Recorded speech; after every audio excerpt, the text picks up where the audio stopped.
لله رب العالمين والصلاة والسلام على رسوله النبي الأمين المكين الكريم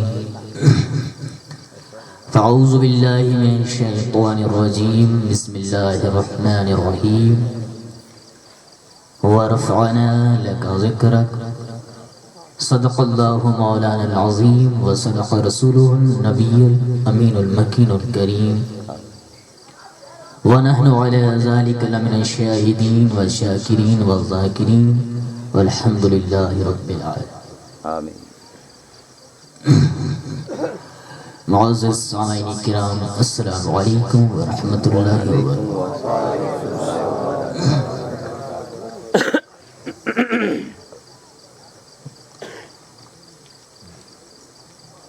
خاص مقرر تو یہاں پر نام کیا اسلم ربانی صاحب انہوں نے آپ کے سامنے خطاب کیا. ٹھیک ہے، میں تو آخر دعائے کلمہ کچھ بیان کروں گا. اس سے پہلے کچھ نصیحت کرتا ہوں اور اللہ کے رسول کی جو شان اقدس اللہ تعالیٰ نے قرآن مجید کے اندر بیان کی، اس کے تعلق سے میں کچھ وقت آپ کا لوں گا. ایسے وقت کافی نکل چکا ہے. ایک قرآن مجید کی ایک میں نے مشہور و معروف آیت مبارکہ تلاوت کی. اب آپ سرا توجہ سے میری بات سنیں کہ رب کا ذکر، رب کی یاد، اس کو یاد کیا جائے یا اس کے حبیب کو یاد کیا جائے، دونوں ایک ہی بات ہے.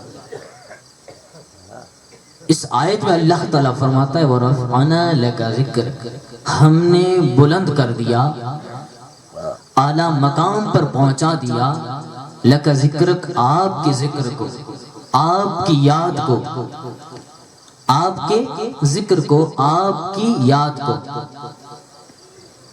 اور مفسرین کرام تفسیر کرتے ہوئے کرتے ہیں کہ وَرَفْعَنَا لَكَ ذِكْرَكَ کی تفسیر کرتے ہیں کہ جعلت ذکرک ذکری، کہ میں نے بنا دیا تیرے ذکر کو میرا ذکر. سمجھ رہے ہو کہ اللہ کے حبیب کو کسی نے یاد کیا. اللہ کے حبیب کو اگر درود شریف پڑھتا رہا یا رسول اللہ کہتا رہا تو گویا کہ اس نے اللہ کے حبیب کو یاد نہیں کیا، وہ رب کا ہی ذکر کر رہا ہے. اس کے حبیب کو یاد کرے گا تو گویا کہ رب کو ہی ذکر کر رہا ہے. اور میں کہتا ہوں کتابوں کے اندر تو یہی لکھا ہے کہ اگر رب کا ذکر ساتھ میں اس کے حبیب کا ذکر ہو تو گویا کہ رب کا ذکر ہو رہا ہے. مگر میں کہتا ہوں کہ اگر رب کا ذکر ہوگا ساتھ میں اس کے حبیب کا ذکر ہوگا، مگر جب تک اس کے حبیب کا ذکر نہ ہوگا تب رب کا ذکر بھی قبول نہیں ہوگا. اس کے حبیب کا ذکر ساتھ میں اگر نہ کیا جائے، دل کے اندر یاد مصطفیٰ نہ ہو تو کبھی بھی اللہ تعالیٰ کا ذکر قبول نہیں ہوگا. آپ نے کہہ دیا کہ پیر صاحب نے ایسے ہی کہہ دیا، نہیں، میرے پاس کچھ دلائل بھی ہیں، کچھ دلائل بھی ہیں اس کے کہ اگر اس کے حبیب کا ذکر، اس کے حبیب کی یاد موجود نہ ہو، اس کے حبیب کی دل کے اندر تڑپ چاہت موجود نہ ہو، عشق موجود نہ ہو تو رب کا ذکر یہاں تک کہ عبادت قبول نہیں ہوتی، یہاں تک کہ حج بھی قبول نہیں ہوتا، کچھ بھی قبول نہیں ہوتا. تم پوچھو کیسے باپو؟ نماز تو پڑھتے ہیں اکثر، اہل باطل والے بھی نماز پڑھتے ہیں، سنی بھی نماز پڑھتے ہیں، نہیں پڑھتے؟ فرائض میں داخل ہے. رب کا فرض ہے، اس کے اندر غیر کا دخل ہے ہی نہیں. اگر نماز کے اندر کسی پر سلام کیا نماز ٹوٹ گئی، نماز کا جواب دیا نماز ٹوٹ گئی. علماء کرام بیٹھے ہیں، پوچھ لو. جب نماز پڑھتے ہیں اس میں قیام کرتے ہیں، رکوع سجدہ سب کچھ فرائض ہیں، کچھ واجبات. اگر فرائض اور واجب اس کو ادا نہ کیا تو نماز نہیں ہوگی. جب بندہ نماز پڑھنے کے لیے کھڑا ہوتا ہے الحمدللہ رب العالمین قرأت سے شروع کرتا ہے، رکوع میں جاتا ہے، سجدے میں جاتا ہے، ایسے دوسرے قاعدے میں، تیسرے اور آخری قاعدے میں جب پہنچتا ہے، علماء کرام سب بیٹھے ہیں کہ اس کی آخری قاعدہ وہ واجب ہے اور فرض بھی ہے، اور اس کے اندر التحیات کی مقدار بیٹھنا اور التحیات پڑھنا واجب ہے۔ اور التحیات کے اندر کیا ہے؟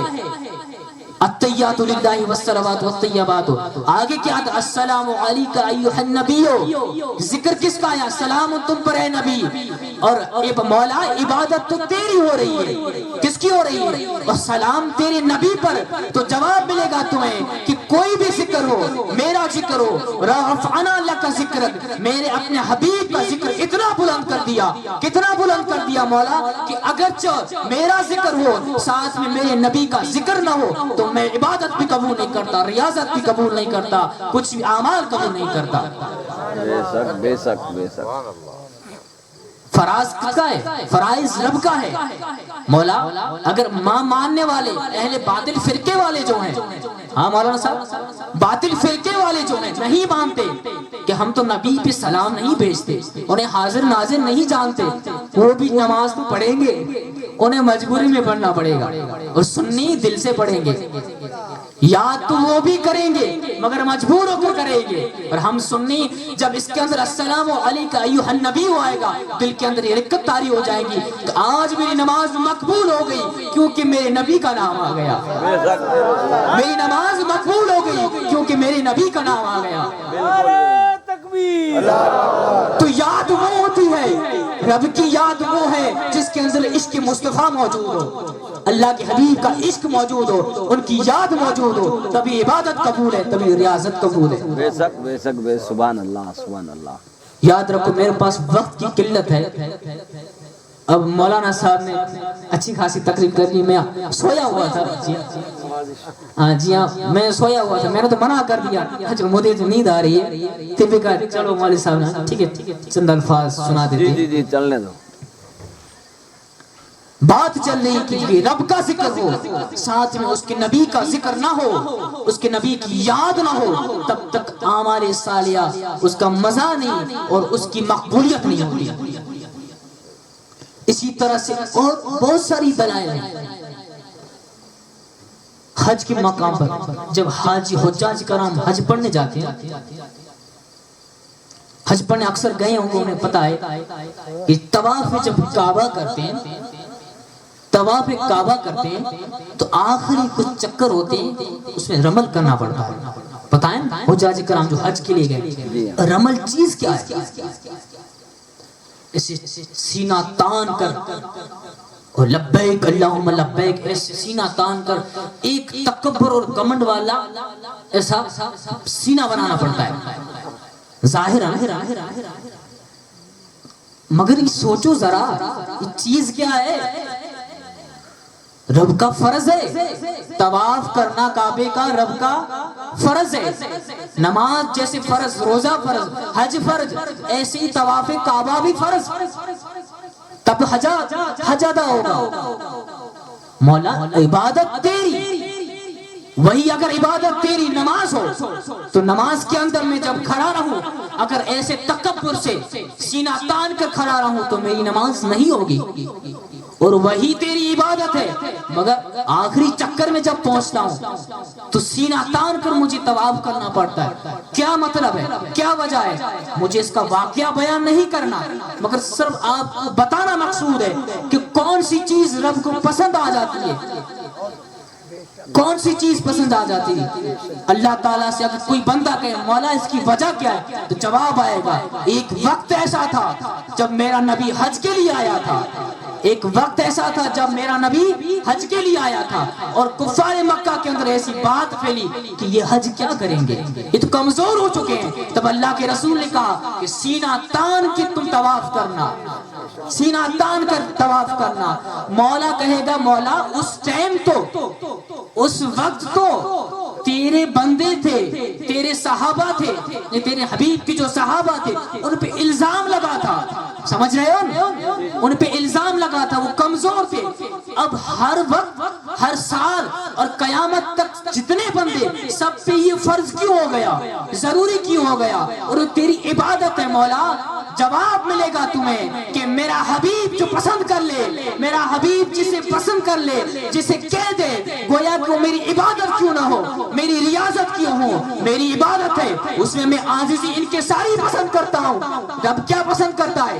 علماء کرام سے پوچھ لو، نماز کے اندر عاجزی ان کے ساری پسند کرتا ہے، مگر جب میرا حبیب کہہ دے کہ اس طرح سے کرو تو تمہیں اسے ہی کرنا پڑے گا، ورنہ تمہاری عبادت، تمہاری ریاضت یا کہ تمہارا طواف بھی قبول نہیں ہوگا۔ سبحان اللہ، نعرہ تکبیر، نعرہ رسالت، اختیارات مصطفیٰ، سبحان اللہ۔ بات چل رہی ہے کہ رب کا ذکر ہو، ساتھ میں اس کی حبیب کی یاد ہو۔ مولا یہ تو تکبر والا منظر نظر آ رہا ہے، تیری عبادت میں تو ریاضت عاجزی ان کے ساری چاہیے، نہیں کیسا بھی منظر ہو، مگر جب میرے نبی کو، میرے پیارے محبوب کو پسند آ جائے تو میں تمام امت کو فرض کر دیتا ہوں۔ بے شک سبحان اللہ۔ تو یاد رکھو تمہاری عبادتیں، تمہاری ریاضتیں سب کچھ ہیں، وہ جب تک باقی رہے گی جب تک اس کی حبیب کی یاد رہے گی، ساتھ میں عشق مصطفیٰ نہ رہا، اس کی یاد نہ رہی تو عبادتیں منہ پہ ماری جائے گی، ریاضتیں منہ پہ ماری جائے گی، سب کچھ اعمال ختم ہو جائیں گے۔ اب وقت کم ہے، ٹائم نکل چکا ہے، میں آگے بیان کرتا، ابھی 12:30 بجنے والے ہیں، مجھے بھی نیند آ رہی ہے، انشاءاللہ کبھی گلا بیٹھ کے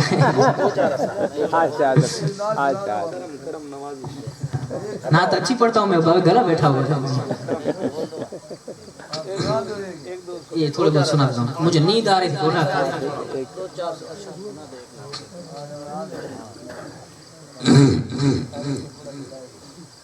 میرے ساتھ تھوڑا ساتھ دینا۔